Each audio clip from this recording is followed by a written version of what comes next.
Hello friends, welcome back to my channel রূপসাস creation. আজকে আমি তোমাদের সাথে শেয়ার করব কি করে ক্লে জুয়েলারিগুলোর ব্যাক সাইডে আমি টার্সেল অ্যাড করি। টার্সেলটা রেডি করার জন্য আমি এখানে নিয়ে নিয়েছি সাদা রঙের উলের পরিবর্তে তোমরা ডলি সুতো ব্যবহার করতে পারো। উলটা ভালো মতন টুইস্ট করে নেওয়ার পর এই টার্সেলে আমি এবার কটন বল অ্যাড করব।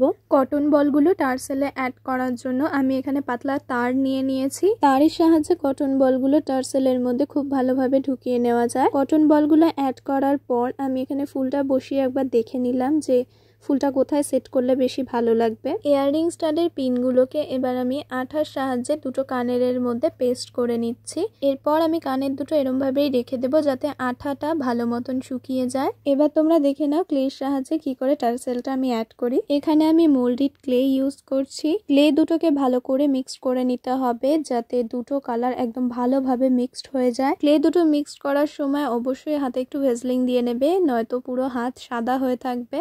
উল আর ক্লে ভালো মতো সেট করার জন্য আমি কিন্তু এখানে ফেব্রিক গ্লু ইউজ করলাম। গ্লু না ইউজ করলেও হতো, কিন্তু জিনিসটা যাতে ভালো মতন সেট হয়ে যায় এই কারণেই গ্লু ইউজ করা।